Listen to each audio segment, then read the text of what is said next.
네, 오늘 19장 말씀을 같이 나눕니다. 오늘 말씀을 좀 같이 나눠보면 저희가 17장부터 사사기는 약간 정말 없어도 될 만한 그런 내용이고 또 너무나 좋지 않은 내용으로 구성되어 있다고 말씀을 드렸죠. 19장부터 21장까지가 연결이 됩니다. 19장부터 21장까지는 이제 레위 사람이 에브라임 산지 구석에 나온 레위 사람이 나오고 또 그의 첩이 나오고 이 첩을 통해서 일어나는 이제 어떤 사건들 그리고 동족 간의 전쟁으로 인해서 이제 한 지파가 멸망에 가려는 것에 대한 이제 해결 방안들 이런 것들이 19장부터 21장까지 나오는데 이 이야기가 상당히 길게 나와 있습니다. 그래서 세 장에 걸쳐서 이렇게 나와 있는 것을 보면 여기에도 뭔가 중요한 의미를 우리가 또 봐야 되지 않나 하는 생각이 듭니다. 이스라엘의 왕이 없을 그때의 사사 시대의 모습이죠. 자기 소견에 옳은 대로 행하였던 그 시대에 이제 이 악한 모습들이 어떻게 드러나나 이 암시를 해주는 그러한 문구입니다. 이스라엘의 왕이 없을 때 이제 통치하는 어떤 중심이 없을 때 나타나는 이제 많은 일들. 첫 번째 나타나는 게 이제 한 레위 사람이 에브라임 산지 구석에 거류하고 있었는데 유다 베들레헴에서 첩을 맞이했다. 이 문구가 상당히 이상한 문구가 여기에 많이 들어있죠. 첫 번째는 레위 사람이 왜 에브라임 산지 구석에 거주하고 있었을까? 이 레위 사람은 특별히 기업을 얻지 못하는 이제 지파죠. 근데 기업을 얻지 못하지만 이스라엘 백성들이 이 레위 지파에게 거주할 곳을 주고 거기에 또 함께 그 주변에 이제 초장을 주어서 동물들도 이제 키울 수 있고 이러한 장소들을 제공받게 됩니다. 민수기 35장 2절 3절 말씀에 그래서 그 레인에게 주고 성읍도 그 레인에게 주고 그 주변에 초장도 그 사람들에게 주는. 근데 성읍도 초장도 주려면 여기 나와 있는 산지 구석이라고 표현한 것을 보면 분명히 이 레인은 이스라엘 백성에게서 받은 것에 거하지 않고 자기가 자기 마음대로 다른 곳에 가 있다는 것을 보여줍니다. 왜냐하면 초장까지 있어야 되는데 산지 구석은 그런 부분들이 사실 있기가 쉽지가 않죠. 그리고 빨리 뭔가 성전에서 일해야 되는 이 무언가가 있는데 그것도 감당할 수 없는 그런 부분들이 있기 때문에 이 부분은 레위 사람이 본인 스스로가 자신이 맡고 있는 직분을 내려놓고 이 산지 구석에 가서 살다가 이제 삶이 좀 몸이 건조하니까 유다 베들레헴에 가서 첩을 맞아서 여기서 첩이라 함은 이제 일반적으로 우리가 아는 그런 첩이 아니라 두 번째 아내를 말합니다. 두 번째 아내. 그러니까 이러한 부분들이 다 연결이 되는 거죠. 자기의 직분을 감당하지 않으니 그 안에 이제 다른 생각이 들고 첩을 맞이하면서 이제 그가 뭔가를 살아가는 이걸 또 사회적인 부분으로 보면 에브라임 산지에 이 레인을 위해서 뭔가 다 제공을 해줘야 되는데 그러한 제공하는 부분이 이 레인을 제공하는 부분이 에브라임에 없었다 하는 생각을 또 해볼 수 있습니다. 그러니까 뭔가 거주할 곳에 잘 거주해야 되는데 이런 것들을 제공받지 못하니까 어차피 제공도 안 해주니까 알아서 그냥 살자 하고 이제 그 산지 구석으로 갔을 가능성도 있죠. 에브라임 지파라는 지파는 좀 이상한 지파죠. 그 전에 이제 기드온 또 입다가 이방 민족과 전쟁할 때 전쟁이 다 끝나고 나서 왜 우리는 데리고 가지 않았냐 하면서 이제 약간은 불만을 얘기했던 분명히 다 얘기를 했는데 끝나고 나니까 왜 우리는 같이 데려가지 않았냐 하면서 했던 그 지파가 바로 에브라임 지파입니다. 그래서 입다를 통해서 심판을 당하기도 하죠. 42,000명이 죽게 됩니다. 그래서 이런 여러 가지 사회적인 상황 또 레인으로서 해야 될 그 직분을 감당하지 못하는 그런 환경들, 이게 그 가운데 있다가 첩을 맞이하는데, 이 첩이 또 베들레헴에서 온 첩이 행음하고 남편을 떠납니다. 그러니까 계속해서 뭔가 이 사회적인 분위기가 제대로 돌아가지 않고 계속 엇박자로, 이 원래대로 돌아가지 않고 이상하게 돌아가는 그런 부분들이 여기에 나타나고 있습니다. 그래서 이 첩이 행음하고 이제 자기 아버지의 집으로 돌아가서 넉 달을 거하게 되는데, 사실 이 여인이 어떤 여인인지는 나와 있지 않지만, 이 당시에 민수기 법에 의하면, 민수기에 나오는 유대인의 율법에 의하면 아내가 행음했을 때 저주가 되는 물을 마셔야 됩니다. 그 징조가, 뭔가가 이상한 낌새가 있으면 남편이 그에게 물을 마시게 해서 그가 아무 이상이 없으면 부정한 일을 안 한 것이고, 만약에 부정한 일을 했으면 넓적다리가 붓게 되고 배가 붓게 돼요. 다리가 붓고 배가 올라오게 됩니다. 그래서 그 여인이 저주의 본보기가 되는 거죠. 그 여인을 볼 때마다 저주받은 자다. 그러니까 이 첩이 그 내용을 알고 있었을 가능성이 있고, 그것을 피하기 위해서 그는 아버지 집으로 도망을 가게 됩니다.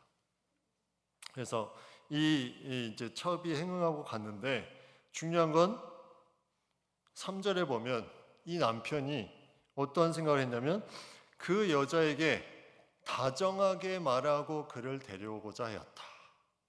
여러분, 이게 가능합니까? 남자분들 한번 대답을 해보십시오.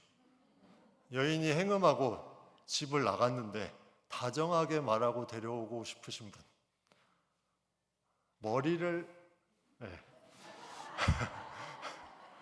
아무튼 이게 왜 다정하게 말하고 데려오고자 했을까요? 이 여인이 보통 여인이 아니다. 강하면 더 강하게 했을 가능성이 많고, 또 이 레이는 이 여인을 아주 사랑했을 것이다. 어떻게든지 이 돌아올 수 있도록 해야 되기 때문에 이러한 부분으로 다정하게 말하고 데려오고자 했다 하면서 이제 하인 한 사람과 나귀 2마리를 데리고 이제 가게 됩니다. 가서 이제 데려오면 되는데, 가서 뭘 했냐면, 가자마자 누가 기뻐했냐면 여자의 아버지가 기뻐했다. 기뻐했으니까 이제 딸을 잘 보내서 해피엔딩으로 잘 끝나는가 보다, 이 모든 시리즈가 화목 시리즈로 끝나나 보다 생각하지만, 사사시대 아닙니까? 사사시대의 죄악이 여기서 나타납니다. 그의 장인이, 그 여자의 아버지가 그를 머물게 했습니다. 머물게 한 이유가 뭘까요? 여기 4절에 보면 3일 동안 그와 함께 머물며 먹고 마셨다. 3일 동안. 그리고 넷째 날 아침에 떠나려고 하는데 또 잡고 이렇게 말합니다. 떡을 저거 먹고 그대의 기력을 돋운 후에 그대의 길을 가라 하면서 또 먹고 마셨다. 먹고 마셨다는 표현은 이스라엘 이 사회에서 유흥을 즐겼다, 이런 표현입니다. 먹고 마셨다. 그 뒤에 이제 포도주도 나오지만, 그러니까 이 장인이 기뻐한 건 뭘 때문에 기뻐했냐면, 함께 술 친구가 필요했던 거죠. 사이 갔다 오는 순간에 같이 이것을 향락을 누리기 원하는 그 마음이 있었습니다. 그래서 그것을 이제 계속 하면서 이제 나아가는데, 뒤에 보시면 6절과 9절에 보면 그대의 마음을 즐겁게 하라, 이렇게 표현하고 있어요. 먹고 마시면서 계속 그대의 마음을 즐겁게 하라. 이 표현이 이제 어떠한 삶을 살았는지를 보여주고 있죠. 그래서 약간 술도 취하고 정신이 좀 알딸딸한데 계속 이게 이제 기분이 좋으니까 그 다음 날에도 또 먹고 마시고 가라, 또 잡습니다. 그런데 이제 가려고 하니까 또 잡고, 5째 날 아침까지 8절에 보면, 그러니까 4박 5일을 장인의 집에서 먹고 마시며 계속해서 거기에 거했다. 여기에 딸 이야기는 전혀 나오지가 않습니다. 이 장인이 우리 딸 잘 좀 부탁한다, 이런 얘기 전혀 나오지 않습니다. 그냥 본인이 먹고 마시는 것으로 계속 나오는 거예요.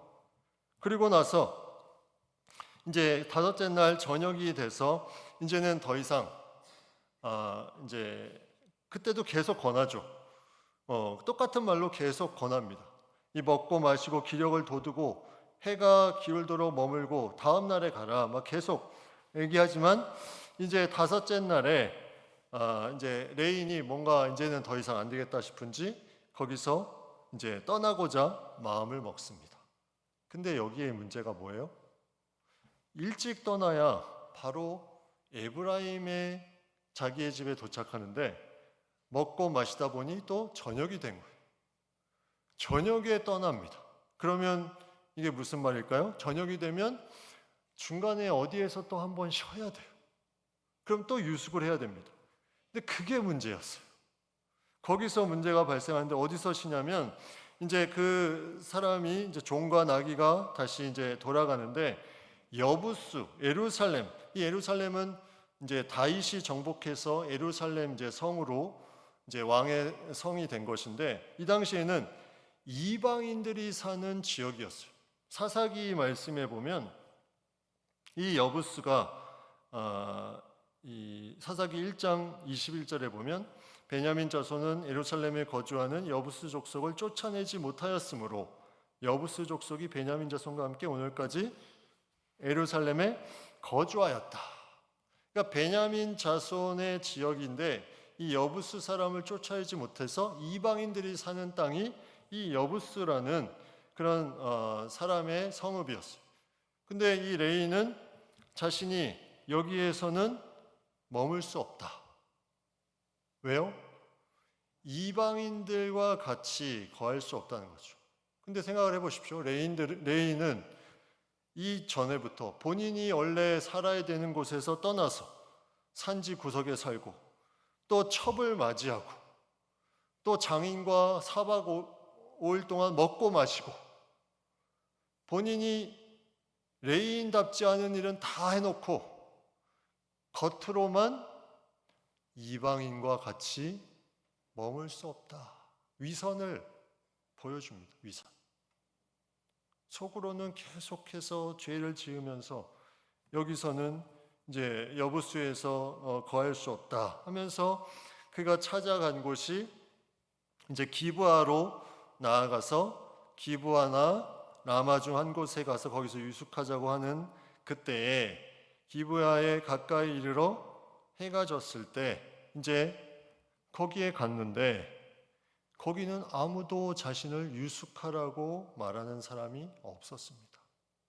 그러니까 4박 5일 동안 장인의 집에서 먹고 마시고 뭔가 좋은 일을 자기가 다 누리고 떠나면서 이제 내가 또 가다가 그냥 머물고 먹고 마시고 또 가면 되겠다 생각했는데 아무도 그를 이제 맞아주는 사람이 없었다는 거죠. 여기서 이제 나타난 한 인물이 16절에 보면 저녁 때에 이제 한 노인이 밭에서 일하다가 돌아옵니다. 네. 이 노인이 또 이상한 사람이에요. 이 성경에 보면 이 사사기는 계속 이상한 사람만 나옵니다. 이 노인은 어떤 사람이냐면 본래 에브라임 산지 사람, 그러니까 레인과 같은 종족의 사람인데 베냐민 땅인 기브아에 거류하는 사람입니다. 이것도 이상하죠. 자신의 기업이 있는데 거기에 살지 않고 여기 와서 살고 있는, 그러니까 레인과 뭔가 공통적인 부분이 발견되는, 자기가 원래 있어야 되는 것을 떠나서 사는 그러한 사람이 바로 이 노인이었는데 이 노인이 이제 이 나그네처럼 보이는 사람이 이 레인이 보이니까 이제 묻습니다. 어디로 가냐, 어디서 왔느냐 하면서 이제 유다 베들레헴의 장인 집에서 이제 다시 에브라임 산지로 가고 있습니다 하면서 이제 그렇게 얘기하면서 자신이 갈 곳이 없다 하니까 이 노인이 안심하라 하면서 모든 필요한 것을 채워주겠다. 근데 그 앞에 19절에 보면 이 레인이 한 말이 재밌습니다. 우리가 먹을 것, 또 당신의 종이 먹을 것, 모든 먹을 양식과 포도주가 있어 무엇인지 부족함이 없다. 4박 5일 동안 먹고 마시고 또 뭘 싸가지고 왔어요? 또 먹고 마실 것을 엄청나게 많이 싸가지고 온 거죠. 부족함이 없다. 우리 먹고 마시는 거에 있어서. 그러니까 걱정하지 말라. 머물 곳만 있으면 된다 했는데 이 노인이 환대를 베풉니다. 그대의 쓸 것은 모두 내가 담당할 것이니. 그 다음에 20절 마지막 부분에 아주 중요한 말이 나옵니다. 거리에서는 유숙하지 말라. 이게 아주 이 시대를 강하게 말해주는 표현이에요. 이게 이제 뒤에 보면 사건 속에서 우리가 알 수 있습니다. 왜 거리에서 유숙하지 말라고 했을까? 자, 바로 나옵니다. 그들이 마음을 즐겁게 할 때, 또 먹고 마시는 거죠.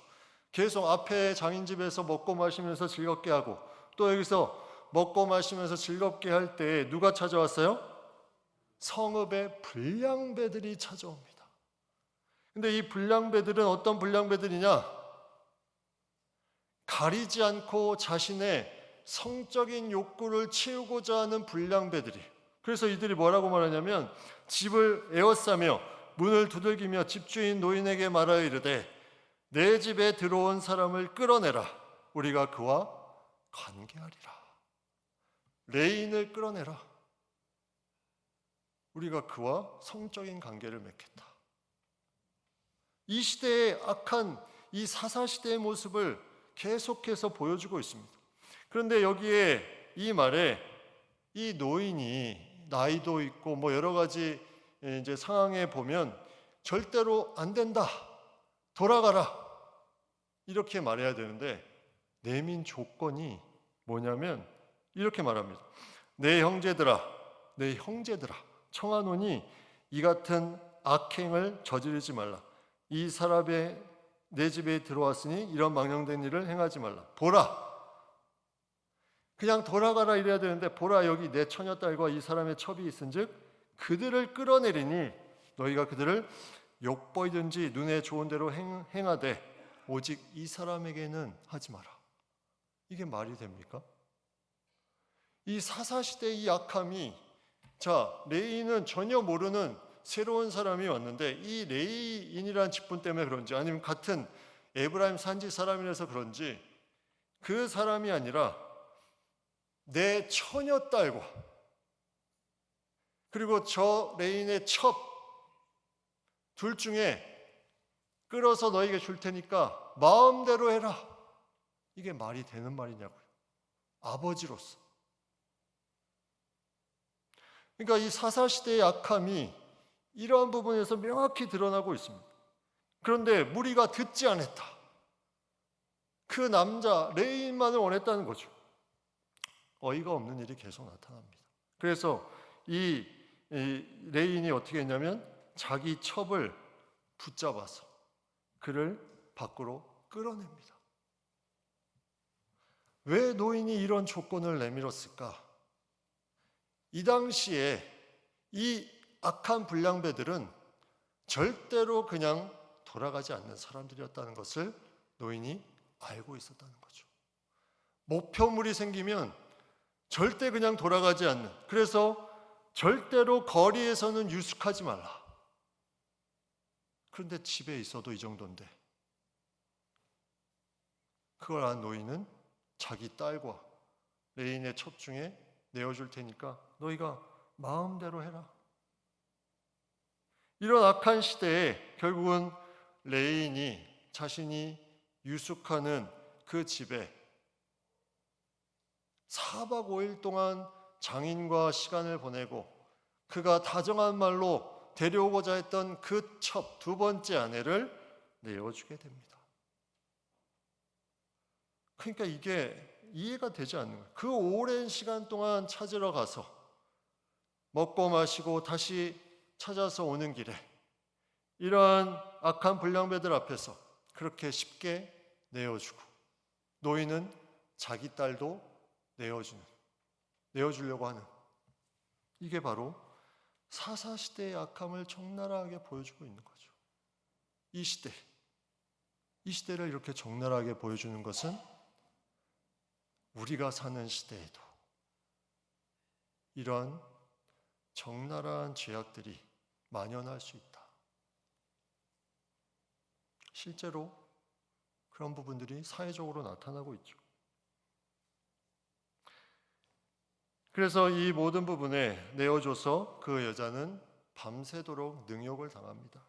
결국 새벽 미명에 놓이게 되고 진문에 이르러서 이제 거기 엎드려져 있었다. 그런데 여기 또 이상한 부분이 나와요. 밝기까지 거기 엎드려져 있었다.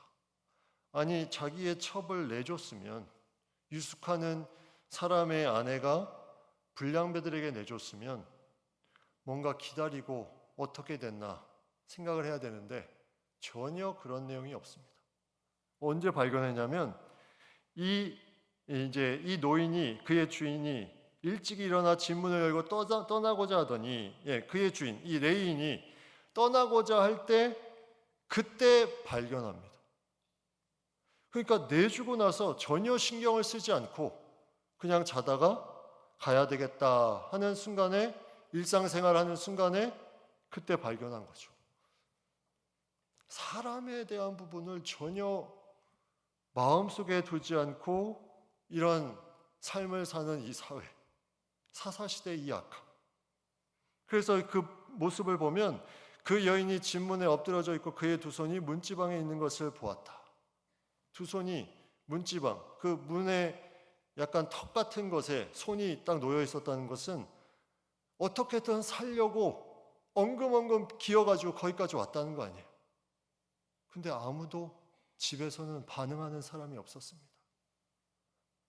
날이 밝기까지. 결국은 이 레인이 뭐라고 말합니까? 일어나라, 우리가 떠나가자.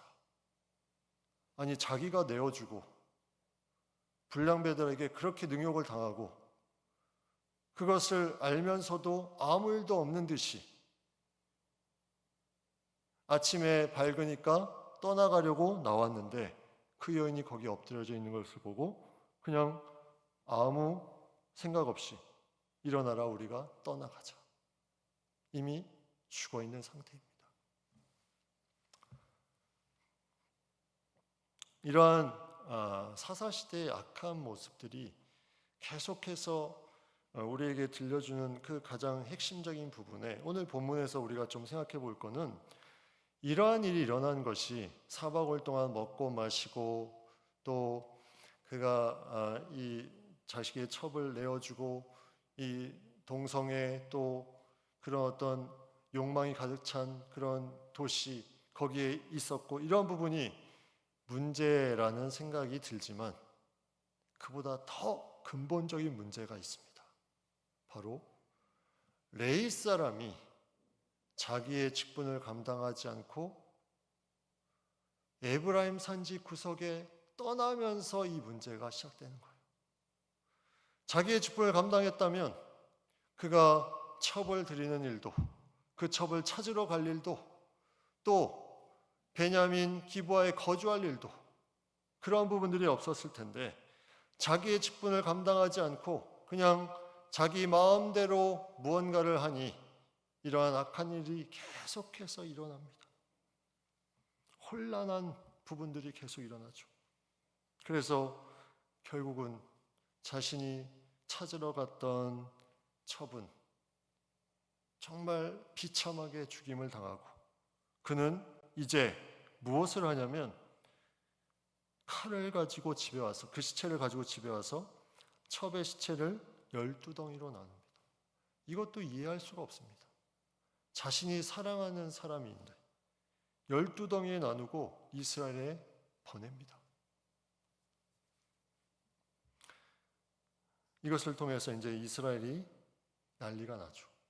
어떻게 이런 일이 일어났을까 하면서 이제 전쟁을 벌이는 일이 그 다음 장에 나옵니다. 점점 사회가 혼탁해져, 악해지고 서로 싸우게 됩니다. 왜? 이스라엘에 왕이 없으므로, 자기 소견에 옳은 대로 행합니다.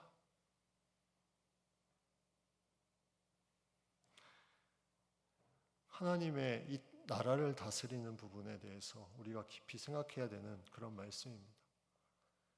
정말 하나님께서 이 나라에 대한 부분에 나라를 다스리는 그 중심이 되지 않으면 자기 소견에 옳은 대로 계속해서 사람은 자기의 것을 하려고 합니다. 결국 계속 싸우고 나눠지고 죄악 가운데 살아가는 사회로 계속해서 가득 차게 되죠. 이것을 오늘 말씀 가운데 우리에게 말씀해 주고 있는 것은 우리가 이것을 위해서 기도해야 되는 그런 부분들을 우리에게 보여줍니다. 디모데전서 1장 12절 말씀 같이 한번 읽도록 하겠습니다. 나를 능하게 하신 그리스도 예수 우리 주께 내가 감사함은 나를 충성되이 여겨 내게 직분을 맡기심이니. 직분을 맡기셨다. 레인에게 직분을 맡기셨죠. 특별히 부름을 받았습니다. 그러면 그것을 충성되이 여겨 감사함으로 나를 능하게 하신 하나님 앞에 이것을 잘 감당해야 되는데 이것을 떠나는 순간에 계속해서 악한 일들이 계속 나타납니다.